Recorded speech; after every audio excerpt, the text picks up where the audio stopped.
तो हेलो भाइयों। तो आज मैं एक्सप्लेन करने वाला हूँ एक और न्यू मानवा। तो चलिए स्टार्ट करते हैं। तो एपिसोड की स्टार्ट में हम देखते हैं एक बच्चा बोल रहा होता है, क्या ये वर्ल्ड बहुत सुंदर है क्या? जिसपे एक बुड्ढा हंसने लगता है और बोलता है कि तुम बच्चे अभी तुम जानते ही हो कहाँ इस वर्ल्ड को। इस वर्ल्ड में सिर्फ ह्यूमंस ही नहीं है, इस वर्ल्ड में डीमंस, इमॉर्टल्स और सबसे खतरनाक घोस्ट भी है। और तभी हम देखते हैं ये बुड्ढा घोस्ट में बदल जाता है और बच्चे पे अटैक कर देता है। लेकिन तभी हम देखते हैं वो बच्चा अपनी उंगलियां उसके आंखों में घुसेड़ देता है और बोलता है कि तुम मुझे उल्लू बनाना बंद करो। और तभी हम देखते हैं ये सपना होता है इस बच्चे का और इसका उंगली दीवार में लग जाता है और ये उठ जाता है और बोलता है दर्द कर रहा है। और हम देखते हैं यही हमारा मेन कैरेक्टर होता है और ये सोचता है अच्छा ये बस सपना था, मुझे लगा कि डीमंस और घोस्ट सच में होते हैं। ये सब मेरे को लगता है बकवास है। वैसे मुझे बस 3 ही दिन हुए इस वर्ल्ड में आए हुए, लेकिन मुझे इस वर्ल्ड के बारे में कुछ भी नहीं पता है। बस मुझे इतना पता है कि मैं बहुत ही अभी वीक हूँ और मैं बहुत छोटा हूँ। और हम देखते हैं ये आईने के पास चले जाता है और हम देखते हैं आईने में इसका शक्ल कुछ डिफरेंट दिखता है और बोलता है विंडो पे हम तो पेपर लगाते हैं तो यहाँ पे मेरा चेहरा कैसे दिख रहा है। और तभी हम देखते हैं ये सोचता है कि उस मिरर के अंदर कौन है।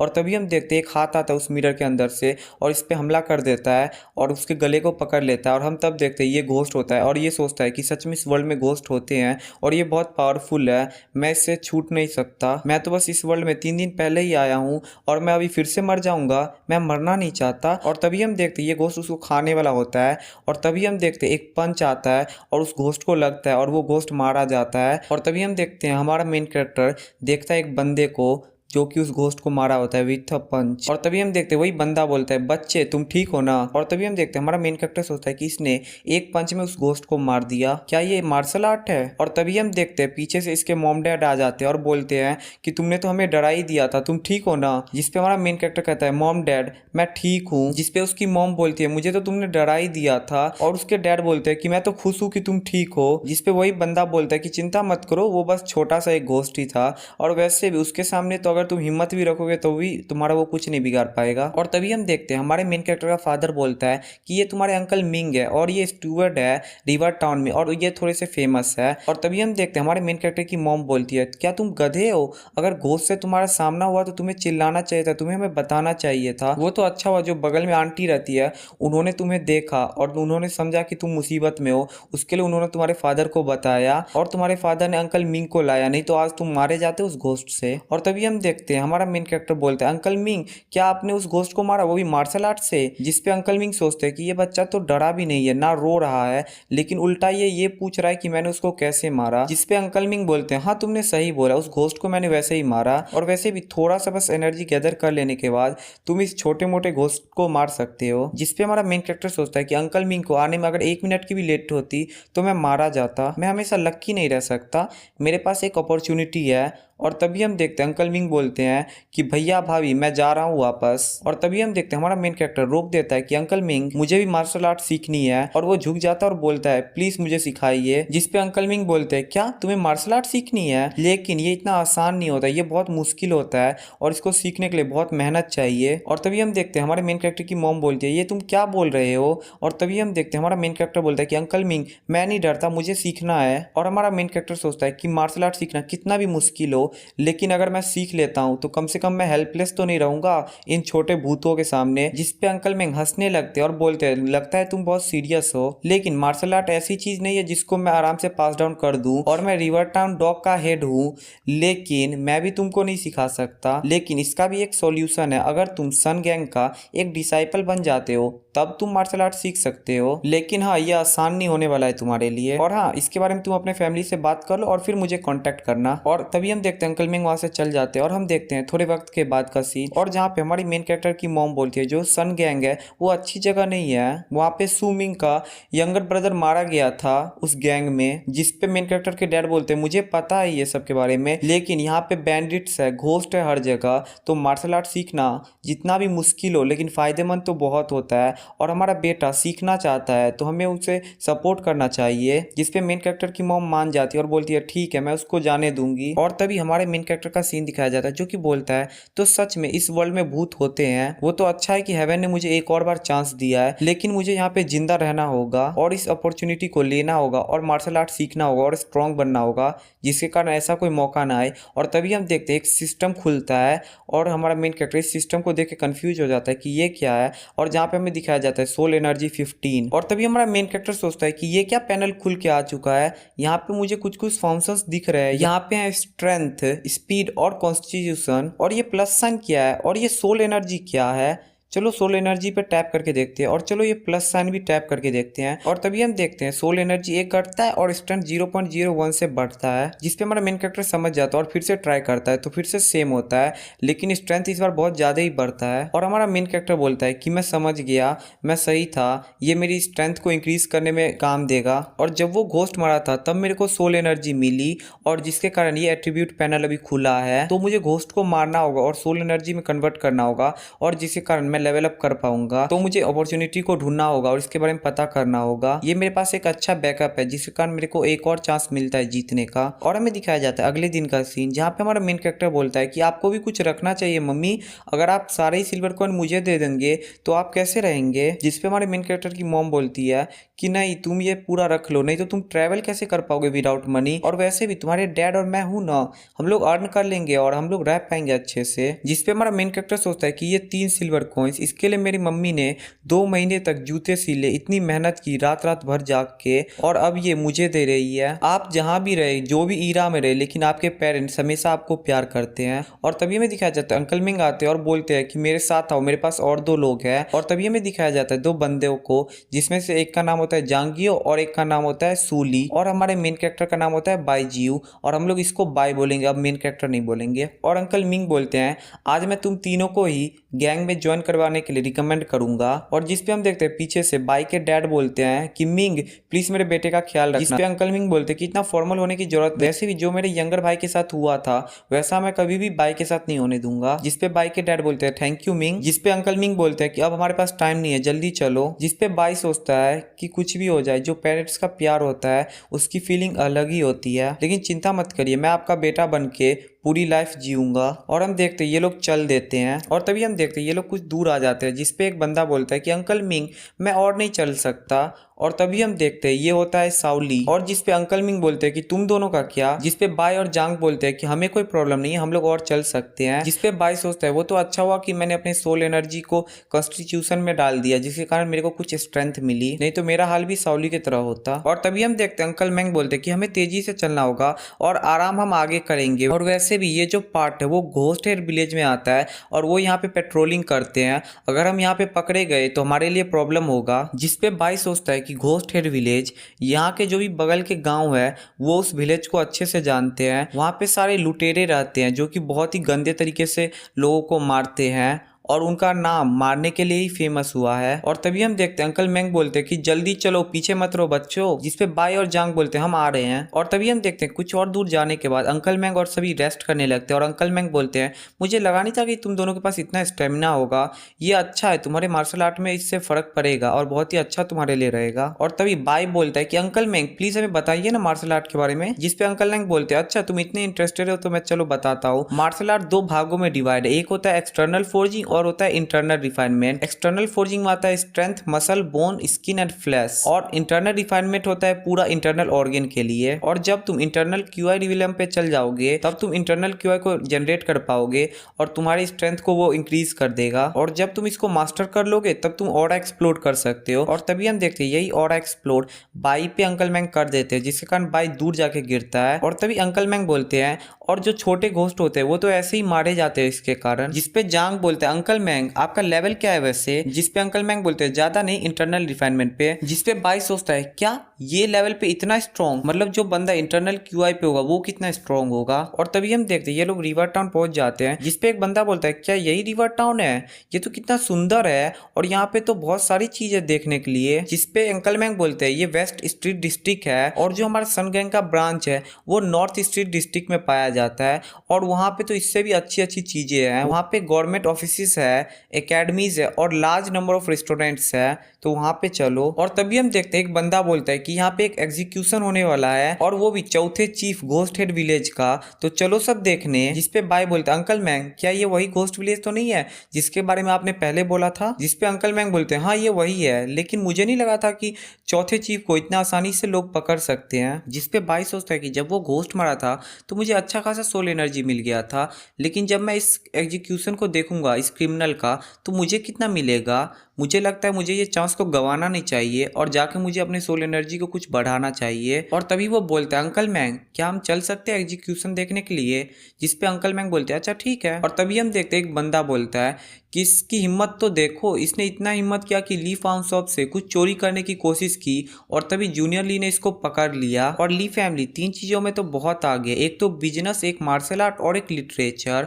और ये बंदा मार्शल आर्ट के कारण पकड़ा गया, जूनियर ली ने इसको बहुत खराब मारा और इसको पकड़ लिया। और वैसे भी घोस्टेड विलेज माना ही जाता है क्राइम्स के लिए, ये तो अच्छा हुआ कि आज हमको इसका मौत दिखेगा। और तभी हम देखते हैं जो एग्जीक्यूटर होता है वो बोलता है ये चौथा चीफ है वू लियांग और ये गिल्टी है बहुत सारे क्राइम्स करने का और इसके लिए आज मैं इसको मारने वाला हूँ। और तभी हम देखते हैं यही चौथा चीफ हंसने लगता है और बोलता है कि तुमको लगता है कि तुम मेरे को मार सकते हो, और वो दम दिखाने लगता है और लगता है वो आजाद होने ही वाला है। जिसपे एक बंदा बोलता है क्या ये आजाद होने की ट्राई कर रहा है, जिसपे जो एग्जीक्यूटर होता है वो बोलता है इसका कोई फायदा नहीं, ये बस नौटंकी कर रहा है अपने मरने से पहले, वैसे मुझे अपनी ड्यूटी को निभाना चाहिए। और वो सॉरी बोल के उस पर अटैक कर देता है और उसका गला काट देता है और इसी के साथ वो मारा जाता है। और तभी हम देखते हैं अंकल मैंग सोचता है क्या एक ही स्लैश में वो मारा गया, और हम देखते हैं उसका गला कटा हुआ रहता है जमीन पे। और तभी हम देखते हैं बाई बोलता है सोल एनर्जी, कितनी सोल एनर्जी मिली, और जिसपे हम देखते हैं 837 सोल एनर्जी इसको मिली होती है, जिसको देख के बाई भी शॉक हो जाता है कि चीफ हेड कितना स्ट्रांग हुआ जिसके कारण इसको 800 सोल एनर्जी मिली। और तभी बाई अंकल मैंग से पूछता है वैसे इसका लेवल क्या था इस फोर्थ चीफ का, जिसपे अंकल मैंग बोलते हैं मुझे जहां तक पता है इसको आयरन आर्म आती थी और उस टाइम पे ये एक्सटर्नल फोर्जिंग लेवल पे था, लेकिन 3 साल पहले ही इंटरनल रिफाइनमेंट लेवल पे पहुंचा है, तो मेरे ख्याल से ये मेरे से तो स्ट्रॉन्गर ही होगा। जिसपे साउली बोलता है क्या आपसे भी स्ट्रॉन्गर, इसका मतलब जो भी उस विलेज के 3 और चीफ होंगे वो भी आपसे स्ट्रॉन्गर होंगे। जिसपे अंकल मिंग बोलते हैं मार्शल आर्ट में कोई लिमिट नहीं है, तो हाँ वो स्ट्रॉन्ग तो हो सकते हैं। और जल्दी चलो गैंग एंट्री असाइनमेंट होने वाली होगी स्टार्ट, तो अपना टाइम वेस्ट मत करो। जिसपे साउली बोलता है अंकल हमें टेस्ट देने की जरूरत है। जिसपे अंकल मिंग बोलते हैं चिंता मत करो ये तुम्हारे लिए हार्ड नहीं होने वाला है, और वैसे भी तुम एक बार गैंग को ज्वाइन कर लो उसके बाद मैं सब कुछ देख लूंगा तुम्हारे लिए। और उससे भी बड़ी बात जो इस असाइनमेंट का इंचार्ज है उसकी और मेरी अच्छी दोस्ती है, तो उसको मैंने बता दिया है कि क्या करना है। जिसपे साउली और जैंग खुश हो जाते हैं, लेकिन बाई सोचता है कि अंकल मैंग जैसा बोल रहे हैं उतना आसान तो ये लगता नहीं है, मेरे को तो लगता है कि हमारे लिए और भी चीज बुरा होने वाला है। और तभी हम देखते हैं कोई बोलता है कि ये वेस्ट डिस्ट्रिक्ट तो और भी बड़ा है और ये तो कितना सुंदर है, मैं तो थोड़ा सा नर्वस हूँ। और तभी हम देखते हैं ये लोग पहुंच जाते हैं सन गैंग ब्रांच पे, जहाँ पे अंकल मिंग बोलते हैं कि असाइनमेंट यहीं पे होने वाला है तो यहाँ पे वेट करो, मैं जाके स्टीवर्ड से बात कर लेता हूँ। और तभी हम देखते हैं यहाँ पे और भी बच्चे आ जाते हैं, और तभी हम देखते हैं बाई बोलते हैं यहाँ पे और भी बंदे हैं जो कि असाइनमेंट देना चाहते हैं। और तभी जांग बोलता है मुझे नहीं लगा था कि लड़कियों को भी सन गैंग रिक्रूट करते हैं। जिसपे साउली बोलता है देखो वो सब कितनी इंप्रेसिव है। और तभी हम देखते हैं अंकल मैंग वापस आ जाते हैं, लेकिन उनका मूड कुछ खराब हो जाता है। जिसपे साउली बोलता है कि अंकल मैंग क्या हुआ। जिसपे अंकल मैंग बोलते हैं कि थोड़ा सा चेंजेस हुए हैं, जो कि स्टीवर्ड पहले तुम लोग का टेस्ट लेने वाला था उसका फैमिली इमरजेंसी आ गया, उसके कारण उसको रिप्लेस कर दिया, और अब जो आने वाला है वो मेरा थोड़ा सा दुश्मन है, उसके लिए थोड़ा प्रॉब्लम हो सकता है, लेकिन चिंता मत करो इस पूरे समय में मैं तुम्हारे साथ रहूंगा और वो हिम्मत भी नहीं करेगा तुम्हारे साथ कुछ गड़बड़ करने की। इस पे बाई सोचता है कि मुझे तो डर लग रहा है कि अंकल मैंग हमारे साथ रहेंगे तभी प्रॉब्लम होगा, और वैसे भी जब तक कोई स्टीवर्ड हमें जानता नहीं है तब तक तो कोई प्रॉब्लम ही नहीं है, लेकिन अगर वो हमें जान जाएगा तब तो वो हमें टारगेट करेगा। और तभी हम देखते हैं पीछे से आवाज आता है कि लॉजिस्टिक स्टीवर्ड जांगबो आ रहे हैं, और तभी हम देखते हैं जांगबो आ जाता है और वो अंकल मिंग को देखता है, अंकल मिंग भी उसको देखते हैं। और तभी जांगबो बोलता है कि यहाँ पे बहुत सारे बच्चे आए हैं जो कि असाइनमेंट देना चाहते हैं,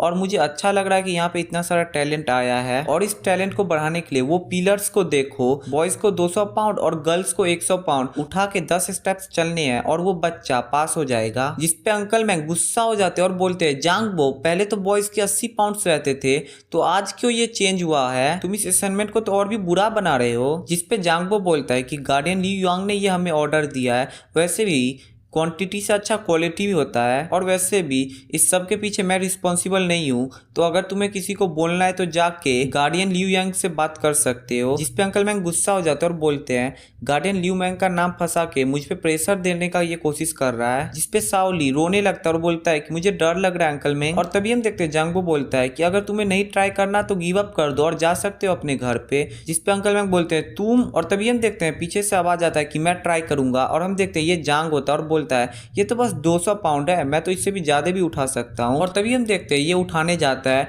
और इसको भी मेहनत लगता है, लेकिन ये उठा लेता है और 10 स्टेप्स को भी कंप्लीट कर लेता है, जिसपे जांगो भी देख के कंफ्यूज हो जाता है और वो बोलता है कि इसका नाम लिखो और इसको पास कर दो। और तभी हम देखते हैं बाकी बच्चे भी ट्राई करते हैं, बोलते हैं कि मैं ट्राई करूंगा, मैं ट्राई करूंगा, जिसपे जांगो के बगल वाला बंदा बोलता है कि एक बार में एक ही ट्राई कर सकते हो। और तभी हम देखते हैं कुछ लोग ट्राई करते हैं लेकिन उनसे नहीं हो पाता है। और तभी हम देखते हैं बाई सोचता है कि एक नॉर्मल बच्चा कैसे ये उठा सकता है। और तभी हम देखते हैं कोई बोलता है ये बहुत ही ज्यादा है, तुम यहाँ से चले जाओ और दूसरों बच्चों का टाइम वेस्ट मत करो, जिसपे जाओ वो बोलता है कि ये तो बहुत ही डिसअपॉइंटमेंट है, लगता है इस बार तो एक ही बच्चा पास हो पाएगा, जिसपे पीछे से आवाज आता है रुको मुझे भी ट्राई करना है। और ये होता है हमारा बाई। और बाई सोचता है कि मैं इतना दूर आया रिवर टाउन पे जिसके कारण मैं मार्शल आर्ट सीख लूं, लेकिन अगर मैं सन गैंग में ज्वाइन नहीं कर पाऊंगा तो मेरे को नहीं लगता है कि मुझे और एक अपॉर्चुनिटी मिलेगा और उसके लिए मुझे यहाँ से पास करना ही पड़ेगा। और मेरे पास वैसे ही बहुत सारा ही सोल एनर्जी है, तो चलो मैं अपने लिमिट पे रीच करता हूँ। और तभी हम देखते हैं ये अपने लिमिट पे रीच कर जाता है और इसका लिमिट होता है स्ट्रेंथ पे 0.5 और सारे 0.5 होते हैं। और फिर बाय उठाने के लिए तैयार हो जाता है और उसको उठाने लगता है और हम देखते हैं ये उठा लेता है, जिसपे सब लोग बोलने लगते हैं क्या इसने उठा लिया, एक और बंदे ने उठा लिया। और ये भी 10 स्टेप्स कंप्लीट कर लेता है, जिसपे अंकल मैंग हंसने लगते हैं और बोलते हैं तुमने अच्छी कोशिश की इसको हार्ड बनाने के लिए, लेकिन जो भी पास हुआ है वो तो मेरे ही 2 किड्स है और कोई तो पास भी नहीं हुआ है। जिसपे जाओ वो बोलता है वांग जियान ले जाओ इन दोनों को, जिसपे हम देखते हैं वही वांग जियान बोलता है यस सर। और वांग जियान बोलता है कि जल्दी मेरे पीछे आओ, मैं तुमको नेक्स्ट टास्क के लिए पहुंचा देता हूँ, जिसपे बाय और जांग उसके पीछे चलने लगते हैं। और तभी जांग बोलता है कि बाय मुझे लगा नहीं था कि तुम इतने स्ट्रांग होगे, तुम तो एक डायमंड की तरह रफ हो। जिसपे बाय बोलता है कि मैं इतना भी कुछ खास नहीं हूँ, जिसपे वांग जियान बोलता है कि बातें करना बंद करो और तुम यहाँ से आगे जा सकते हो। और तभी हम देखते हैं एक बंदा बोलता है सिर्फ 2 मिस्टर वांग आप क्या श्योर है यही सिलेक्शन सही है। और तभी हम देखते हैं मिस्टर वांग बोलता है क्वान मिंग तुम ज्यादा क्वेश्चन मत पूछो, जो मैंने बोला है वो करो, जिसपे क्वान मिंग भी मान जाता है। और वांग बोलता है इन दोनों का ही नाम कोड डिसाइपल्स में रख दो, जिसपे क्वान बाय और जांग से बोलता है तुम्हारा नाम और ओरिजिन जल्दी बताओ। जिसपे बाय बोलता है मेरा नाम बाय है और मैं लीव विलेज से हूँ। और जांग बोलता है मेरा नाम जांग है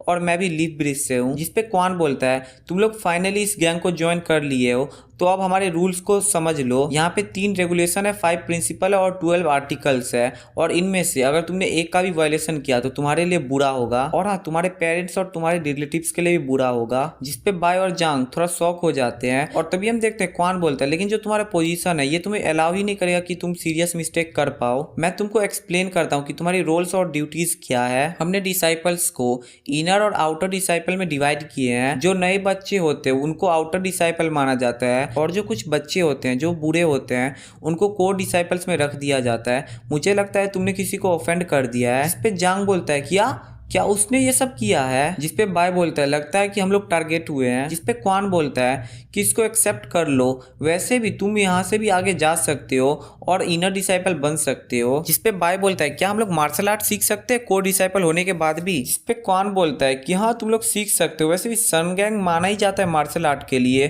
तो तुम क्यों नहीं सीख सकते। लेकिन हाँ जो कोर डिसाइपल्स होते हैं उनको काम भी वैसे ही मिलता है, तो तुमको वो भी हैंडल करना होगा। जिसपे बाय बोलता है कि मिस्टर क्वान मैं अप्लाई करने के लिए रेडी हूँ। जिसपे जांग भी बोलता है मैं भी। जिसपे क्वान बोलता है अच्छा ठीक है तुम मुझे रिपोर्ट कर दो और मैं तुमको कोर डिसाइपल में रख दूंगा। और तभी हम देखते हैं कुछ दिन बीतते हैं जहाँ पे ये लोग बहुत ही हार्डवर्क करते हैं और इनका दिन बहुत ही खराब जाता है, लेकिन फाइनली इनको एक अच्छा न्यूज मिलता है। और हम बाय को देखते हैं जो सोचता है कि फाइनली हम लोग कल से ट्रेनिंग करने वाले हैं। एक्सटर्नल फोर्जिंग, इंटरनल रिफाइनमेंट और इंटरनल क्यूआई रिले, ये सब क्या होता है। और fourth chief ghost head village का जिसको जूनियर ली ने पकड़ा था, और गार्डियन लियू और लियांग वू वो सब स्ट्रॉन्ग है, और अंकल मिंग मुझे इनर डिसाइपल बनना होगा। और तभी हमें दिखाया जाता है सुबह हो जाता है और जहाँ बाय और जांग अपने ट्रेनिंग सेशन पे आ जाते हैं। जिसपे जांग बोलता है कि लगता है हम लोग पहले ही आ गए, यहाँ पे तो कोई है ही नहीं। जिसपे बाय बोलता है उधर देखो, और हमें दिखाया जाता है एक बंदा जो कि ट्रेनिंग कर रहा होता है। जिसपे जांग बोलता है लगता है कोई हमसे ही पहले आ चुका है। और तभी हमें दिखाया जाता है एक बंदे को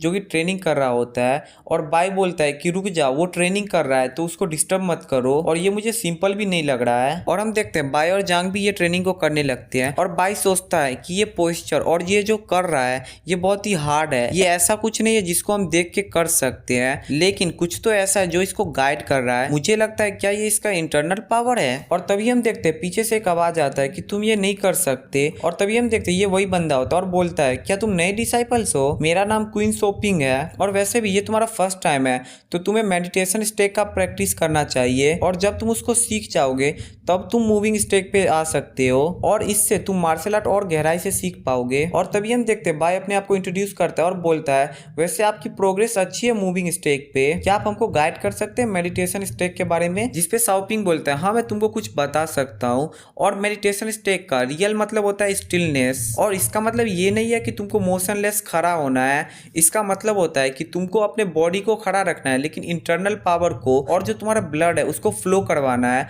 और इसके कारण तुम्हारी बॉडी और ताकतवर हो पाएगी और तुम्हारी विटिलिटी बढ़ेगी। मेरा फाउंडेशन उतना अच्छा नहीं है, उसके लिए तुमको जो इंस्ट्रक्टर है वो सिखाएंगे, उनका फाउंडेशन बहुत ही अच्छा है मेडिटेशन स्टेक का, और वो इतने कैपेबल है कि वो तुमको पावर भी दे पाएंगे, वो भी एयर के थ्रू। और जब वो पावर तुम्हारे अंदर आएगी तो वो तुमको हेल्प करेगी प्रैक्टिस करने में मेडिटेशन स्टेक की। जिसपे जांग बोलता है मुझे नहीं लगा था कि मार्शल आर्ट इतना हार्ड होता है। जिसपे बाय बोलता है कि आपका शुक्रिया आपके गाइडलाइंस देने के लिए। और तभी हम देखते हैं कुछ वक्त बाद का सीन जहाँ पे बाय सोचता है जो कि शाओपिंग है वो बहुत ही हम्बल है और यहाँ पे जितने भी लोग हैं उनमें सबसे ज्यादा स्किल है। और तभी हम देखते हैं कोई बोलता है कि इंस्ट्रक्टर होंग पेंग आ रहे हैं, और तभी हम देखते हैं एक मोटे को जिसको मोटा ही बुलाएंगे वो आ रहा होता है। जिसपे जांग बोलता है कि मुझे तो लगता है कि ये जांगबो के लिए काम करता होगा। इस पे बाय बोलता है हाँ ऐसा हो सकता है। और तभी हम देखते हैं मोटा बोलता है कि जिसने अभी तक मेडिटेशन स्टेक को नहीं सीखा है वो पीछे हो जाओ, और जिसने सीख लिया है वो अच्छे से खड़े हो जाओ, मैं तुमको और स्टेक के बारे में सिखाता हूँ। ये बहुत ही basic external forging method foundation के लिए जो कि तुमको हेल्प करेगा वाइटिलिटी बढ़ाने में और तुम्हारी इंटीग्रेटिंग पावर को बढ़ाने में। और तभी हम देखते हैं मोटा इतना जोश में आ जाता है कि अपने कपड़े ही फाड़ लेता है। और मोटा बोलता है कि जब तुम्हारी पावर जनरेटेड हो जाएगी तब तुम एक मार्शल आर्टिस्ट बन जाओगे और तुम इस मार्शल आर्ट वर्ल्ड को ज्वाइन कर पाओगे। जिसपे जांग बोलता है ऑसम। और तभी हम देखते हैं मोटा सिखाता है कि ये पोस्चर देखो, ये मेडिटेशन स्टेक करने के लिए सबसे सिंपल है, तो अच्छे से देखो और सीखो, और मैं कुछ पावर तुम्हारे अंदर डालता हूँ जिसके कारण मेडिटेशन स्टेक सीखने में तुम्हारी हेल्प होगी। और तभी हम देखते हैं वही मोटा पावर देने लगता है सभी बंदों में। उसके पावर देने का तरीका बहुत ही अलग होता है, उसके कारण बंदों को दर्द भी होता है। जिसपे जांग बोलता है कि मुझे ये अच्छा नहीं लग रहा, और मोटा बोलता है कि अगला आ जाओ, वैसे भी ये इतनी पावर नहीं है कि तुम इसको हैंडल नहीं कर सको। और तभी हम देखते हैं एक और बच्चे को ये पावर देता है और वो दूर जाके गिरता है। और तभी हम देखते हैं मोटा बोलता है कि तुम दोनों बहुत ही टैलेंटेड हो तो आगे आओ, वैसे भी तुमको तो स्विमिंग ने रिकमेंडेड किया है। और हम देखते हैं ये मोटा दोनों को एक साथ पावर देता है और जिसके कारण दोनों ही दूर जाके गिरते हैं। और मोटा बोलता है ये लोग तो कितने वीक है, ये लोग तो पावर को रिपेल भी नहीं कर पाए। और मोटा बोलता है कि याद रखना जब तुम स्टिल मेडिटेशन स्टेक को प्रैक्टिस करोगे तो मोशनलेस रहना, और जब तक तुम्हारा पसीना ना निकले तब तक वहां से हिलना भी मत, और यही एक तरीका है जिसके कारण तुम ये सीख पाओगे। और तभी मोटा बोलता है कि जिसने भी 10 दिन में बेसिक सीख लिए वो इनर डिसाइपल बन जाएगा, और जिसने 30 दिन में वो आउटर डिसाइपल बन जाएगा, और जिसने 30 दिन में नहीं सीख पाया वो कोर डिसाइपल ही बना रहेगा। और तभी हम देखते हैं बाई और जांग को जिनको चोट थोड़ी लग जाती है, और तभी हम देखते हैं बाई को उसको पावर फील होने लगती है और वो बोलता है कि मेरा जो इंटरनल क्यूआई है और जो ब्लड है वो मूव कर रहा है, और ये जो पावर है मुझे लगता है ये स्टिल मेडिटेशन करने में मुझे हेल्प करेगी। और तभी हम देखते हैं बाई सिस्टम खोल लेता है जिसके अंदर लिखा होता है कि स्टिल मेडिटेशन स्टेक का लेकिन नो एंट्री लेवल। जिसपे बाई सोचता है कि फाइनली मैं मार्शल आर्ट सीख सकता हूँ, अब मेरा मार्शल आर्ट ब्लैंक नहीं रहा, और जब मैं बेसिक को मास्टर कर लूंगा तब मैं सोल एनर्जी का यूज कर सकता हूँ जिसके कारण मैं इनहेंस कर पाऊंगा स्टिल मेडिटेशन स्टेक को, और इसको परफेक्टली सीखना अब एक सपना नहीं रहेगा। और तभी हम देखते हैं बाई प्रैक्टिस करने लग जाता है, और बाई बोलता है कि जो रियल मतलब स्टिल मेडिटेशन स्टेक का वो है स्टिलनेस, लेकिन उसका मतलब ये नहीं है कि तुम सीधे खड़े रहो, इसका मतलब है जो तुम्हारे अंदर इंटरनल एनर्जी है और जो ब्लड है उसका फ्लो करना, जिसके कारण तुम्हारा स्ट्रेंथ बढ़ेगा और वाइटिलिटी भी बढ़ेगा। और मुझे प्रैक्टिस करते हुए 3 दिन हो गए हैं लेकिन मुझे अब पेन और थकावट बिल्कुल नहीं हो रही। और जो मोटा है उसको लगता है कि वो मुझे चोट पहुंचाना चाहता है लेकिन वो उल्टा मेरी हेल्प ही कर रहा है जिसके कारण मैं ये पावर को फील कर पा रहा हूँ और मैं सीख पा रहा हूँ। और तभी हम देखते हैं भाई सिस्टम ओपन कर लेता है और हम देखते हैं ये मैक्स लिमिट को ब्रेक कर देता है, अब ये इनहेंस कर सकता है अपने स्ट्रेंथ और स्पीड और कॉन्स्टिलेशन को। और हम देखते हैं पीछे से जांग आ जाता है और बोलते हैं मिस्टर क्वान हमें ढूंढ रहे हैं तो हमें जाकर उनसे मिलना चाहिए। जिसपे बाय बोलता है अच्छा मिस्टर क्वान चलते हैं। और तभी हम देखते हैं ये लोग पहुंच जाते हैं मिस्टर क्वान के पास और बोलते हैं ये दोनों कि हम क्या कर सकते हैं आपके लिए। जिसपे मिस्टर क्वान बोलता है अच्छा तुम दोनों, और वैसे तुम्हारे इस गैंग में कोई रिलेटिव है। जिसपे बाय बोलता है अच्छा रिलेटिव, लेकिन हम लोग बस अंकल मिंग को जानते हैं। जिसपे मिस्टर क्वान बोलता है अच्छा तब तो थोड़ा आसान होगा, वैसे मुझे लगता है कोई तुम लोग को यहाँ पे रहने नहीं देना चाहता है, वो चाहता है तुम्हें दूर भेजने का, लेकिन तुमने मिंग का नाम ले लिया तो मैं तुम्हारे लिए कुछ हेल्प कर सकता हूँ यहाँ रहने में। जिसपे बाय बोलता है क्या है आपकी कंडीशन। जिसपे मिस्टर क्वान बोलते हैं कि 5 सिल्वर कॉइन। जिसपे बाय बोलता है क्या 5 सिल्वर कॉइन? जिसपे मिस्टर कॉन बोलता है ये इतना भी ज्यादा नहीं है, लेकिन अगर तुमको लग रहा है तो 3 सिल्वर कॉइन पे मैं मान जाऊंगा। जिसपे बाय बोलता है कि हमारे पास इतने पैसे नहीं है मिस्टर कॉन, तो उसके लिए आपको जो करना है, जो भी डिफिकल्टी होगी हम लोग देख लेंगे, तो आपको जो भी काम हमें देना है आप दे सकते हैं। जिसपे मिस्टर कॉन बोलते हैं अच्छा ऐसा क्या, तुम अपने कनेक्शन का यूज नहीं करना चाहते, तो ठीक है मैं तुम्हारे लिए कुछ करता हूँ। जिसपे मिस्टर कॉन बोलते हैं कि जांग तुमको जेड मून फोर्डेबल बोट्स पे जाना होगा और वहां पे काम करना होगा, और एक्सटर्नल कोड डिसाइपल को यही सब काम मिलते हैं। और बाय तुम्हारे लिए तुम जाओगे पील रेस्टोरेंट में, और जाओ तुम दोनों अपने सामान को बांध लो, तुम्हें कोई लेने आएगा जल्दी। जिसपे बाय बोलता है कि आपका शुक्रिया मिस्टर कॉन। और तभी हम देखते हैं जांग बोलता है कि मुझे तो लगता है कि इस सब के पीछे जांग बाओ का हाथ होगा, और हम लोग फाइनली अलग होने वाले हैं बाय। अब हम बस इस ब्रांच में ही रह सकते हैं एक साथ, नहीं तो बाहर तो हम एक साथ नहीं रह पाएंगे। मैं उस वांगबो को छोड़ूंगा नहीं, पहले तो उसने मुझे एक्सटर्नल कोड डिसाइपल बना दिया, अब ये कर रहा है हमारे साथ। जिसपे बाय बोलता है मुझे नहीं लगता है कि इसमें जांगबो का हाथ होगा। जिसपे जांग बोलता है तो कौन हो सकता है? जिसपे जांग समझ जाता है और बोलता है तुम मिस्टर कॉन के बारे में बोल रहे हो। जिसपे बाय बोलता है मुझे मिस्टर कॉन पे ही शक हो रहा है, क्योंकि वो अपने पोजीशन का गलत फायदा उठाते हैं और प्रॉफिट के बारे में सोचते हैं, और डिसाइपल को अलग अलग टास्क देते हैं, और कुछ डिसाइपल्स तो इसके बारे में बात भी कर रहे थे। जिसपे जांग बोलते हैं अच्छा तो हम क्या करें? जिसपे बाय बोलता है कि अब ऐसा समय आ गया है कि हम लोग को अलग होना होगा और हमें अपने पावर्स पे रिलाई करना पड़ेगा। और तभी हमें दिखाया जाता है जेड मून फोर्डेबल बोट्स का सीन, जहाँ पे लियुआ नाम का कोई बंदा बोलता है कि जांग मेरे पीछे आओ। जिसपे जांग बोलता है शुक्रिया सर आपका। और हम देखते हैं लियुआ अपने आप को इंट्रोड्यूस करता है और ग्रीटिंग्स देता है मैडम फ्लावर को, और बोलता है ये जांग है और ये कोड डिसाइपल है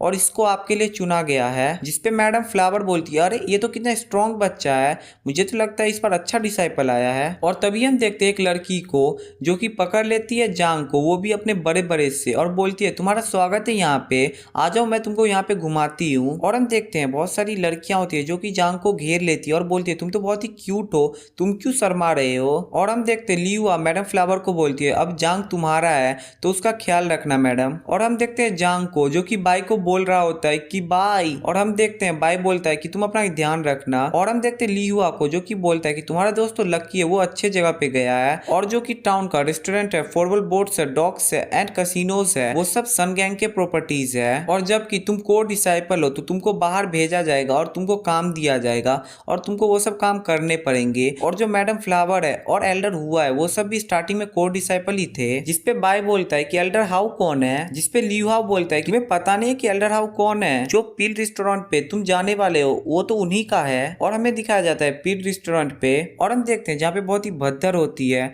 और सब कुछ ना कुछ तो मांग ही रहे होते हैं। और तभी हम देखते हैं बाई को जो कि बोलता है ये प्लेस तो सच में बहुत अच्छा है। और तभी हम देखते हैं ली हुआ को जो कि बोलता है अच्छा लगा ना। और तभी हम देखते हैं एक नौकर आता है और बोलता है सर मेरे को मैनेजर ने आपसे मिलने के लिए यहाँ पे भेजा है, और जो कोड डिसाइपल है यही है वो? जिसपे लियुआ बोलता है हाँ यही है, जाओ इसको घुमा दो। और तभी हम देखते हैं ये बोलता है कि हाय मेरा नाम ली इरोगू है और मेरे को फॉलो करो। जिसपे हमारा बाई भी अपने आप को इंट्रोड्यूस करता है। और तभी हम देखते हैं वही नौकर बताता है कि जो ऊपर का इलाका है वो प्राइवेट रूम्स है, और जो तुम वहाँ पे बैकयार्ड देख रहे हो वहाँ पे हम रहते हैं, और तुम मेरे साथ ही रहोगे मेरे रूम में, क्योंकि मेरे पास एक बेड है जो कि खाली है, और वैसे भी तुम नए हो तो तुम मेरे साथ ही रहना। वैसे ही मैं मैनेजर ली का थोड़ा अच्छा बंदा हूँ, और जब तक तुम मैनेजर ली को परेशान नहीं करोगे तब तक तुम आराम से यहाँ पे पैसे कमा सकते हो। वैसे भी हम लोग को 150 कॉइन पर मंथ मिलते हैं। और ये देखो ये रहा किचन जहाँ पे हम काम करते हैं, और तुम यहाँ पे कभी भी आ सकते हो और रेस्ट ले सकते हो, लेकिन यहाँ पे काम बहुत ज्यादा रहता है। और तभी हमें दिखाया जाता है कुछ देर बाद का सीन जहाँ पे बाय बोलता है कि मुझे 2 घंटे से बर्तन धुलवा रहे थे ये लोग। और तभी हम देखते हैं ये अपने रूम में पहुंच जाता है जहाँ पे वही नौकर सो रहा होता है, और बाय बोलता है ये कितना आवाज करके सोता है। और बाय सोचता है कि ये मेरा अच्छा चांस है,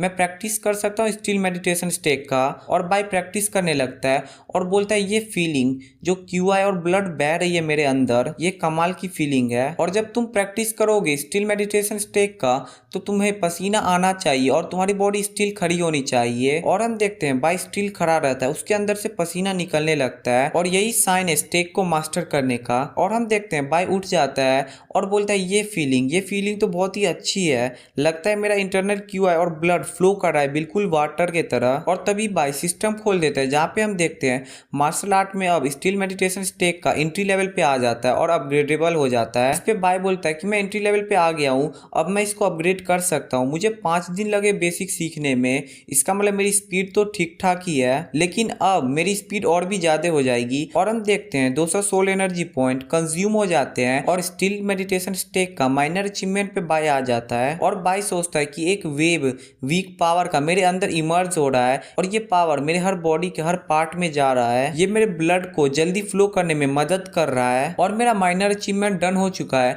उसके लिए अब मैं मूविंग स्टेक सीख सकता हूँ। और बाई बोलता है कि जो ये सोल एनर्जी है ये सच में बहुत काम का है और इसने तो मेरी ट्रेनिंग को बहुत ही फास्ट बना दिया। ये वही फीलिंग है जो मैं फील कर रहा हूँ जो कि स्ट्रेंथ पाने के बाद हुई है। पहले के हिसाब से मैं तो बहुत ही ज्यादा इंप्रूव कर लिया हूँ, लेकिन अब भी ये उतना भी ज्यादा नहीं है। और वैसे मेरे पास बहुत ही सोल एनर्जी है और जब तक मेरे पास सोल एनर्जी रहेगी तब तक तो मैं इंप्रूव करते ही रहूंगा। लेकिन हाँ, इस सब को अचीव करने में दूसरों को 3 साल 5 साल या फिर 10 साल लग जाते हैं, लेकिन मैं इसको इंस्टेंट में कर सकता हूँ। और ये जो मूविंग स्टेक है ये ज्यादा कुछ नहीं है, बस वाइटल एनर्जी और ब्लड का मूवमेंट है और यहाँ पे ज्यादा प्रैक्टिस की जरूरत नहीं पड़ती है। बस तुमको इनर पावर को गैदर करना है और उसको फ्लो करवाना है नेचुरली। और तभी बाई सोचता है जो मेरा स्टिल मेडिटेशन स्टेक है माइनर अचीवमेंट का, उसको मैं और भी इंक्रीज कर सकता हूँ जिसके कारण मेरा स्ट्रेंथ और मेरा पावर बढ़ेगा। और वैसे मैं भी जानना चाहता हूँ कि मेजर अचीवमेंट में क्या होगा। और तभी हम देखते हैं 400 सोल पॉइंट लगा देता है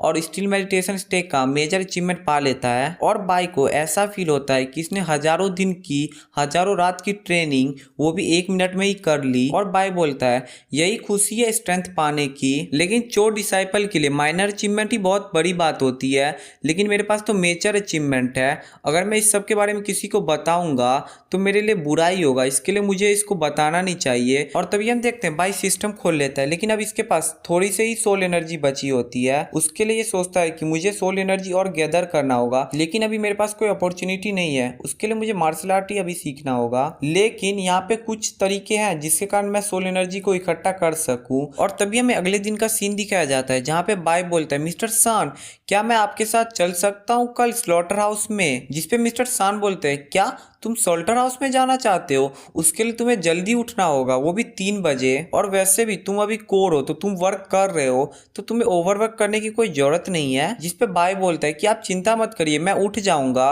और मुझे बस सोल्टर हाउस को देखना है कि वो कैसा दिखता है, और हाँ इसके कारण आपको वर्क पे कोई इफेक्ट नहीं पड़ेगा। जिसपे मिस्टर सान बोलते हैं अच्छा ठीक है, अगर तुम जल्दी उठ जाओगे तो मैं तुम्हें लेके चलूंगा। जिसपे बाई बोलता है आपका शुक्रिया मिस्टर सान। और हमें मिस्टर सान के बारे में बताया जाता है कि ये कटिंग में बहुत ही कैपेबल है, लेकिन एक फाइट में उन्होंने अपना एक पैर खो दिया और वो एक कदम पीछे हो गए और फॉर्मल डिसाइपल ही बन के रह गए। और हर रोज वो कुछ सुगर को चुनते हैं सोल्टर हाउस से और उनको रेस्टोरेंट तक लेके आते हैं। और इनके साथ एक अच्छा रिलेशनशिप बनाने से मुझे सोल एनर्जी इकट्ठा करने में दिक्कत नहीं होगी। और हम देखते हैं 3 बजे का सीन जहाँ पे मिस्टर सान बोलते हैं मुझे तो लगा था तुम मजाक कर रहे हो, लेकिन तुम तो सीरियस थे, तुम तो उठ गए। जिसपे बाई बोलता है कि मैंने आपको बोला था ना कि मैं जल्दी उठ जाऊंगा, उसके लिए मैं उठ गया। और हम देखते हैं ये लोग सोल्टर हाउस पहुंच जाते हैं जहाँ पे सोल एनर्जी +7 सोल एनर्जी +15 हम देखते हैं। और बाई सोचता है कि यहाँ से मुझे 34 सोल एनर्जी पॉइंट मिल गए, ये तो बहुत ही अच्छा ट्रिप रहा। और तभी हम देखते हैं ये लोग वापस आने लगते हैं होटल के तरफ जहाँ पे मिस्टर सान बोलते हैं कि तुम तो थोड़ा स्ट्रांग हो और वैसे मुझे इस स्लोप से आने में थोड़ी प्रॉब्लम होती है, लेकिन तुम्हारे आने पे मेरे को कोई प्रॉब्लम नहीं हो रही। जिसपे बाय बोलता है मैं थोड़ा पैदा ही स्ट्रांग हुआ था और कोई बात नहीं, और मैं थोड़ा सा ही स्ट्रांग हूँ बस एडल्ट से। जिसपे मिस्टर सान बोलते हैं अच्छा ऐसा क्या? वैसे लोग सही बोलते हैं, किसी भी बुक के उसके कवर से नहीं डिसाइड करना चाहिए। तुम मुझे स्मार्ट लगते हो, लेकिन कोर डिसाइपल तुम क्यों बने? जिसपे बाय बोलता है जब मैंने टेस्ट पास किया तभी मुझे कोर डिसाइपल बना दिया गया। जिसपे मिस्टर सान बोलते हैं अच्छा ऐसा क्या, लेकिन जो हमारा रेस्टोरेंट है वो बहुत ही अच्छा है और वहाँ पे शोरगुल्ला भी कम होता है, तो तुम वहाँ भी प्रैक्टिस तो कर ही सकते हो। और तभी हम देखते हैं बाय बोलते हैं कि मिस्टर सान क्या मैं आपके साथ सोल्टर हाउस पे डेली आ सकता हूँ क्या? जिसपे मिस्टर सान बोलते हैं कि मुझे कोई प्रॉब्लम नहीं है, उल्टा मेरी स्ट्रगल को तुमने कम कर दिया इस स्लोप पे, लेकिन हाँ पहले मैं मैनेजर ली को इन्फॉर्म कर दूंगा। और तभी मिस्टर सान बोलते कि जाओ तुम थोड़ा रेस्ट कर लो, वैसे भी 10 बजे किचन में आना है और किचन में बहुत काम होता है। जिसपे बाय बोलते अच्छा ठीक है, और मिस्टर सान बोलते कि तुम चिंता मत करो, थोड़ी सी इज्जत है यहाँ पे मेरी। और तभी हम देखते पीछे से चिल्लाने की आवाज आती है और मिस्टर सान बोलते वहां क्या हो रहा है? और तभी हम देखते कोई बोलता है कि मार दो सबको। और तभी बाय सोचता है कि ये तो बैकयार्ड से साउंड आ रहा है वहाँ पे जरूर कुछ गड़बड़ हुआ है और मुझे तो लगता है कि ये घोस्टेड विलेज का काम है। शायद वो बदला लेने तो नहीं आए हैं अपने फोर्थ चीफ का। और तभी हम देखते हैं मिस्टर सान को जो कि तेजी से भागने लगते हैं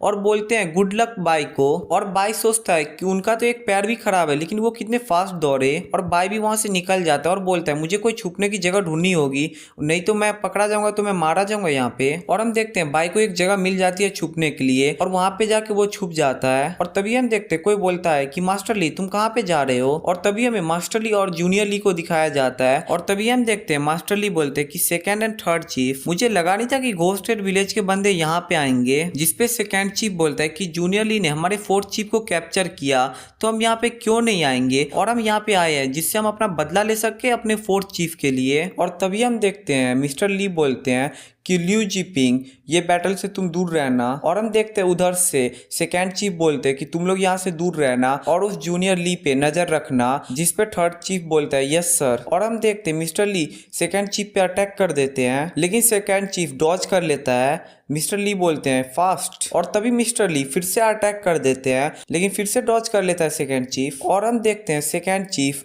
तलवार निकाल लेता है और अटैक कर देता है मिस्टर ली पे। और हम देखते हैं मिस्टर ली उसको ब्लॉक करते हैं। और हम देखते हैं पीछे से जूनियर ली बोलता है फादर मुझे आपकी मदद करने दीजिए। जिसपे मिस्टर ली बोलते हैं कि ऐसा मत करो। और तभी सेकंड चीफ कहता है आ जाओ, आना है तो वैसे भी तुम सबको मरना ही है। और अटैक कर देता है सेकंड चीफ मिस्टर ली पे लेकिन मिस्टर ली डॉज कर लेते हैं और सोचते हैं इसकी स्किल तो बहुत ही अच्छी है, मैं तो मुश्किल से इसको ब्लॉक कर पा रहा हूँ, ऐसा ही चलता रहा तो मैं और ब्लॉक नहीं कर पाऊंगा। और तभी हम देखते हैं सेकंड चीफ हंसने लगता है और बोलता है तुम कब तक इसको झेल पाओगे। और हम देखते हैं सेकंड चीफ अटैक कर देता है मिस्टर ली पे। और हम पीछे से जूनियर ली को देखते हैं जो कि बोलता है फादर। जिसपे मिस्टर ली बोलता है कि सू भागो यहाँ से और अपने भाई को बोलना कि यहाँ पे क्या हुआ है। और तभी हम देखते हैं पीछे से थर्ड चीफ आ जाता है और बोलता है कि तुम भाग नहीं सकते यहाँ से। और हम देखते हैं सेकंड चीफ अटैक कर देता है मिस्टर ली पे और बोलता है कि तुम भुगतो जो कि तुमने हमारे भाई के साथ किया। और तभी हम देखते हैं मिस्टर ली बोलते हैं इंटरक्यूआर रिविलम, ऐसा नहीं हो सकता। और तभी हम देखते हैं हमारे मेन कैरेक्टर को जो कि शॉक हो जाता है। और इसी के साथ गाइस ये एपिसोड खत्म होता है। तो मिलते हैं अगले एपिसोड में और अगले एपिसोड को देखने के लिए चैनल को सब्सक्राइब तो करना होगा। तो तब तक के लिए टाटा बाय बाय।